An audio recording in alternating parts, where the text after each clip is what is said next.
Group stage और quarter final की तो मुझे बात ही नहीं करनी है। मेरा मेन कंसर्न तो सेमीफाइनल और फाइनल को लेकर है। याद दिला दूं, 2014 से 2023 तक इंडिया ने कुल 5 फाइनल और 4 सेमीफाइनल खेले, यानी कुल 9 बार हम फाइनल के इतने करीब थे और फिर भी इतने दूर रह गए। इसका सबसे लाइव और फ्रेश एग्जांपल है 2023 का वर्ल्ड कप, जहां पूरी टूर्नामेंट इंडिया शेर जैसा खेलने के बाद फाइनल में ऑस्ट्रेलिया के सामने खुश हो गई। रिसेंटली इंडिया ने अपना T20 का स्क्वाड अनाउंस किया है और स्क्वाड देखने के बाद फैंस का काफी मिक्स्ड रिएक्शन आया है। कुछ फैंस का मानना है कि कुछ प्लेयर्स टीम में ऐसे हैं जिनकी इस टीम में कोई जगह नहीं बनती, और कुछ प्लेयर्स ऐसे हैं जिनकी इस टीम में जगह होने के बावजूद उनको इस टीम में जगह नहीं दी गई। What? आज हम करेंगे डिटेल में स्क्वाड का रिव्यू और बात करेंगे उन प्लेयर्स की जो शायद डिजर्विंग थे और वर्ल्ड कप का हिस्सा बन सकते थे, और कौन वैसे प्लेयर्स हैं जिनकी स्क्वाड में जगह नहीं बनती थी।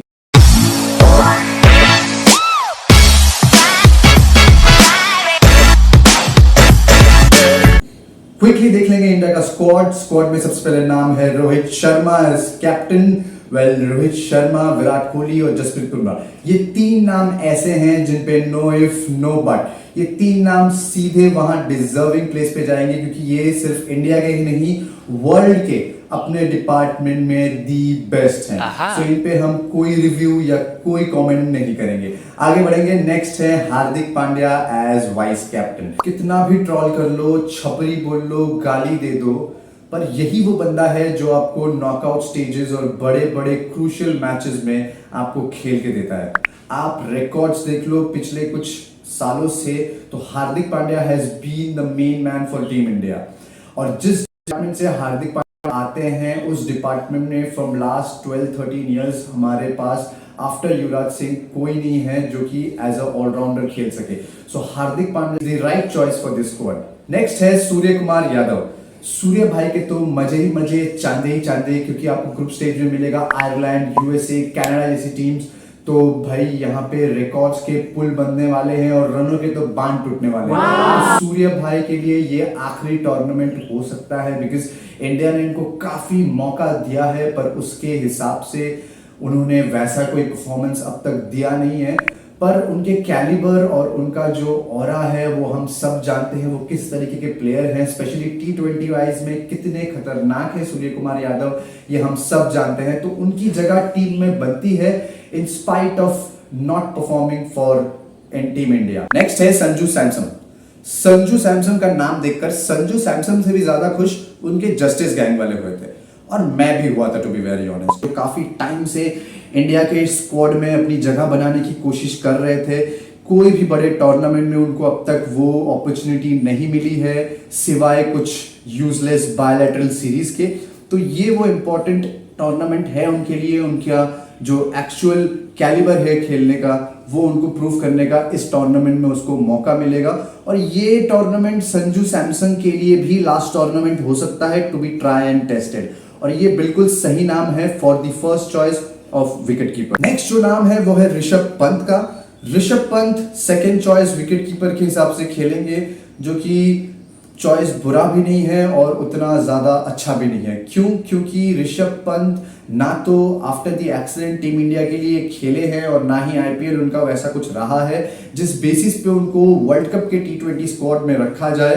पर अगर देखा जाए कि सेकेंड चॉइस विकेट कीपर आपके पास और कौन से ऑप्शंस थे, तो पहला ऑप्शन आपके पास केएल राहुल का था और दूसरा ऑप्शन दिनेश कार्तिक का था। ये 2 ऑप्शन के साथ अगर जाएं तो मेरे ख्याल से ऋषभ पंत का ऑप्शन ही बेटर है। और आप एक विकेट कीपर के साथ तो पूरे टूर्नामेंट में जा नहीं सकते, थोड़ा रिस्की हो जाता है। तो 2 विकेट कीपर का ऑप्शन आपके पास स्क्वाड में होना चाहिए, और संजू सैमसन और ऋषभ पंत इसके लिए ठीक ठाक ऑप्शन है। नेक्स्ट जो नाम है वो है रविंद्र जडेजा। वेल, हम सब जानते हैं रविंद्र जडेजा 3 डायमेंशनल प्लेयर हैं। जब आपको जरूरत होती है कि क्विक ओवर्स निकालने हो, बॉल जब स्किड होगी और जहां मैचेस हो रहे हैं यानी यूएसए और कैरेबियन नेशंस में, जहां बॉल 2 से 3 डिग्री या 4 डिग्री तक भी बॉल टर्न कर सकता है, तो यहाँ आपको जडेजा जैसा एक्सपीरियंस प्लेयर की जरूरत होगी। बैटिंग में थोड़ा इंप्रूवमेंट जडेजा को करना चाहिए, क्योंकि बहुत टाइम से इंडिया के लिए खेल रहे हैं, lower down the order bat करते हैं, जहां क्विक रन्स की जरूरत पड़ती है वहां जडेजा बैटिंग करने आते हैं, तो उनकी हिटिंग पावर हम सब जानते हैं, पर वो इनिशियल मैचेस में काम आने चाहिए। नेक्स्ट है हमारे इंडिया के दो स्पिनिंग डुओ युजवेंद्र चहल और कुलदीप यादव। काफी टाइम से हमने कुलचा का ये कॉम्बिनेशन देखा नहीं था आफ्टर 2017। तब से लेकर अब तक हम ये जो कॉम्बो है उसको मिस कर रहे थे, और ये फिर से आ गया है, और हम चाहते हैं कि ये कुलचा जो है बेस्ट अपना दें, क्योंकि एट द मोमेंट अगर स्पिनिंग डिपार्टमेंट से कहें तो ये इंडिया के बेस्ट स्पिनर्स हैं। और जैसे कि मैंने पहले कहा, जड्डू, युजवेंद्र चहल और कुलदीप यादव, ये तीन हमारे मेन स्पिनर्स होने वाले हैं कैरेबियन नेशंस में और यूएसए में, क्योंकि वहां स्पिनिंग पिचेस होंगी, बॉल टर्न करेंगी, तो आपको ये जो तीन आपके स्पिनर्स हैं ये वहां गेम चेंजर बन सकते हैं। नेक्स्ट नाम है अर्शदीप सिंह और मोहम्मद सिराज का। ये दो जो नाम है ये मुझे समझ में नहीं आया, क्योंकि दोनों सेम टाइप के प्लेयर हैं। आप अगर देखें इन दोनों में सिर्फ एक ही डिफरेंस है कि एक बाएं हाथ से बॉलिंग करता है और एक दाएं हाथ से। इसके अलावा इन दोनों में और कोई डिफरेंस मुझे नहीं दिखता। दोनों इनिशियल ओवर्स के बॉलर्स हैं, दोनों की डेथ ओवर्स में चम के पिटाई होती है, चाहे वो किसी के साथ भी खेल रहे हो। मोहम्मद सिराज मेरे पर्सनल फेवरेट हैं, अच्छा किया है उन्होंने over the years for India, पर वो टेस्ट में किया है। अभी जो उन्होंने वर्ल्ड कप में परफॉर्मेंस दी वो ओडीआई वर्ल्ड कप था, आप अभी T20 वर्ल्ड कप खेलने जा रहे हो, तो इन तीनों में डिफरेंस होता है, फॉर्मेट्स अलग हैं, आप तीनों के परफॉर्मेंस के बेसिस पे आप किसी और का सिलेक्शन नहीं कर सकते, as that's what I feel. मुझे लगता है कि मोहम्मद सिराज के जगह पे यहाँ किसी और को जगह देनी चाहिए थी। और अर्शदीप सिंह थोड़े से वेरिएशंस के साथ आते हैं, एक अलग एंगल के साथ आएंगे, प्लेड एंड टेस्टेड है over the years, 2 world cup खेल चुके हैं, पर वैसी कोई परफॉर्मेंस रही नहीं है। इंडिया ने फिर भी उन पे ट्रस्ट किया है, और लेफ्ट आर्मर्स में उनका सिलेक्शन ठीक ठाक है। आखिर के जो 2 नाम हैं ये सबसे ज्यादा डिसअपॉइंटिंग है मेरे लिए, शिवम दुबे और अक्षर पटेल। शिवम दुबे का फिर भी समझ में आता है, क्योंकि वो अपने आईपीएल के पीक फॉर्म में थे, और उन्होंने एज अ हिटर जो अपना रोल है फॉर सीएसके वो बखूबी निभाया है। पर अगर बात करें अक्षर पटेल की, तो अक्षर पटेल ने ना तो over the years for India ऐसा कुछ काम किया है कि उनको फिर से आप एक मेजर टूर्नामेंट में सिलेक्ट करो, ना ही उनके आईपीएल सीजन में वैसा कुछ धुआंधार परफॉर्मेंस रहा है जिसके बेसिस पे आप उनको T20 वर्ल्ड कप का हिस्सा बनाओ। और अक्षर पटेल और रविंद्र जडेजा जो है वो दोनों सेम कैटेगरी के प्लेयर हैं, दोनों डिट्टो सेम हैं, दोनों की बॉलिंग स्टाइल सेम है, दोनों स्किट करवाते हैं, बैटिंग दोनों की लगभग सेम है, तो इन दोनों को एक साथ प्लेइंग 11 में तो जगह इनकी बन नहीं सकती, तो इनको स्क्वाड में एक साथ रखना मेरे लिए तो मीनिंगलेस है। टॉप 6 बेस्ट बैट्समैन है वर्ल्ड के, तो कोई मतलब नहीं है कि आप अक्षर पटेल से उम्मीद लगाए बैठे हैं कि वो आएंगे और रन बनाएंगे आपके लिए। इस स्क्वाड में 4 प्लेयर ऐसे भी हैं जिनको ट्रैवलिंग रिजर्व्स का हिस्सा बनाया रखा है। पहला नाम है शुभमन गिल, आवेश खान, खलील अहमद और रिंकू सिंह। अगर आपसे 3 महीने पहले भी कोई पूछता कि आपको इंडिया का T20 वर्ल्ड कप स्क्वाड बनाना है, तो सबसे पहले शायद आप रिंकू सिंह का ही नाम लिखते और फिर अपना कॉम्बिनेशन बनाते। रिंकू सिंह सिर्फ एक हिटर नहीं है, रिंकू सिंह एक एंकर का रोल भी निभा सकते हैं। जब उनको पता होता है कि मुझे कब मारना है, कब रोकना है, ये सेंस रिंकू सिंह में है जो बाकी हिटर्स में नहीं होता। तो आपने ये सबसे बड़ा मिस्टेक जो किया है वर्ल्ड कप में जाने से पहले ही, वो ये है कि रिंकू सिंह को आपने टीम में या आप कहें तो स्क्वाड में आपने जगह उनको नहीं दी। इंडिया का जो मेन प्रॉब्लम रहा है over the years in major tournaments, वो 2 डिपार्टमेंट्स में रहा है। एक रहा है एज अ फिनिशर, इंडिया के पास कोई स्पेशल फिनिशर के रूल में कोई ऐसा कोई था नहीं जिसने हमेशा मैच को खत्म किया हो। और दूसरा जो डिपार्टमेंट है वो है डेथ ओवर्स का। हमेशा इंडिया डेथ ओवर्स में पिटा है, और जितने भी बॉलर्स हमने टेस्ट किए हैं फॉर डेथ ओवर्स वो सब मार खाए हैं। आप भुवी का नाम ले लो, आप अर्शदीप का नाम ले लो। इस स्क्वाड में भी डेथ ओवर्स में बॉलिंग करने लायक स्पेशल बॉलर आपके पास बुमराह के अलावा है नहीं, तो आपको फिर से वही एक बॉलर के ऊपर रिलाई करना पड़ेगा। फिर से वही फिनिशिंग और डेथ ओवर्स के डिपार्टमेंट में लैग कर रहे हैं। अगर बात करें कुछ ऐसे प्लेयर्स की जिनकी टीम में जगह बन सकती थी और उनके होने से टीम का स्क्वाड जो है वो काफी बैलेंस नजर आता।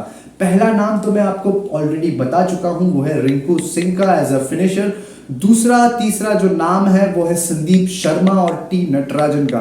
Pardon me if I wrong, death overs में संदीप शर्मा और टी नटराजन से अच्छा बॉलर इस वक्त इंडिया में है नहीं। नटराजन जो कि इंडिया के लिए खेले भी हैं, परफॉर्म भी अच्छा किए हैं, ऑस्ट्रेलिया जाकर चोटिल हुए, फिर टीम में कभी वापस आ ही नहीं पाए। और संदीप शर्मा तो कभी उनको वैसा कभी ब्रेक मिला ही नहीं जिसके चलते हम उसको इंटरनेशनल लेवल पे देख पाए। अगर आप आईपीएल का ही स्टैट्स उठा के देख ले तो संदीप शर्मा डेथ ओवर्स में सबसे इकोनॉमिस्ट और सबसे ज्यादा विकेट टेकिंग बॉलर हैं। तो क्यों ना आप संदीप शर्मा को ट्राई करते हो। और संदीप शर्मा कोई नए बॉलर नहीं है, वेटरन है, काफी टाइम से अच्छा परफॉर्म कर रहे हैं, क्वालिटी बॉलर है। तो किसी और का तो पता नहीं, पर इन तीनों की जगह इस स्क्वाड में जरूर बनती थी। अगला जो नाम है जिसका फैंस बहुत ज्यादा होर शोर कर रहे हैं वो है ऋतुराज गायकवाड़। वेल, ऋतुराज मेरे भी पर्सनल फेवरेट हैं, पर इस टीम में जहां ऋतुराज एज एन ओपनर या एज एन एंकर बैट्समैन खेलने वाले थे, इस टीम में उनकी जगह बनती नहीं है क्योंकि ऑलरेडी उस फील्ड में, उस डिपार्टमेंट में हमारे पास दिग्गज मौजूद हैं। तो ऋतुराज गायकवाड़ सिर्फ फेवरेटिज्म के ऊपर आप ये नहीं कह सकते कि ऋतुराज को भी टीम में होना चाहिए, क्योंकि जगह भी, अवेलेबिलिटी भी एक कंसर्न होती है जो टीम में होनी चाहिए। नाम कुछ लोग कह रहे थे मयंक यादव का। भाई एक तो सीजन वो आईपीएल का खेला है, फिर चोटिल हो गया, फिर वापस आया, फिर फॉर्म से चला गया। जिनको भी लग रहा है ना कि मयंक यादव को T20 स्क्वाड में होना चाहिए, भाई तुम 7:30 बजे आईपीएल आता है, तुम वो देखो, तुम T20 वर्ल्ड कप वगैरह मत देखो, बोर हो जाओ। अगर मुझसे पूछा जाए तो अक्षर पटेल, शिवम दुबे, मोहम्मद सिराज और यशस्वी जायसवाल, इन चारों के साथ मैं रिंकू सिंह, टी नटराजन और संदीप शर्मा, इनका मैं स्वैप करना चाहता हूं, क्योंकि इन चारों प्लेयर्स में से किसी भी तीन को आप अगर हटा के इन तीनों के साथ रिप्लेस कर दे तो बैलेंस आपको सामने नजर आएगा, स्क्वाड और मजबूत नजर आएगी। क्योंकि यहाँ finishing, death overs, open, wicket keeping, ये सारा जो डिपार्टमेंट है ये फिल होता हुआ नजर आ रहा है। तो मेरे ख्याल से ये वो चेंजेस हैं जो होने चाहिए थे टीम में, पर अनफॉर्चुनेटली वो ऐसा हुआ नहीं। क्विकली देख लेंगे क्या प्लेइंग 11 खिला सकता है इंडिया। ओपन करने चाहिए रोहित शर्मा, विराट कोहली, 3 नंबर पे आएंगे संजू सैमसन, 4 नंबर पे सूर्य कुमार यादव, 5 नंबर पे हार्दिक पांड्या, 6 नंबर पे शिवम दुबे, 7 नंबर पे जडेजा, 8, 9 कुलचा, 10 और 11 अर्शदीप सिंह और जसप्रीत बुमराह। ये वो 11 है जिसके साथ मैं देखना चाहता हूं टीम इंडिया अपना प्लेइंग 11 स्टार्ट करे। आप अपना प्लेइंग 11 कमेंट सेक्शन में जाकर जरूर बताएं और ये भी बताएं कि कौन से ऐसे प्लेयर्स थे जिनकी स्क्वाड में जगह बन सकती थी पर उनकी जगह है नहीं, और कौन से ऐसे अनडिजर्विंग प्लेयर हैं जिनकी जगह स्क्वाड में बन चुकी है पर वो डिजर्व करते नहीं। मिलते हैं अगले वीडियो में। मैं हूं आपका होस्ट और आप देख रहे थे क्रिकेट से फुटबॉल तक।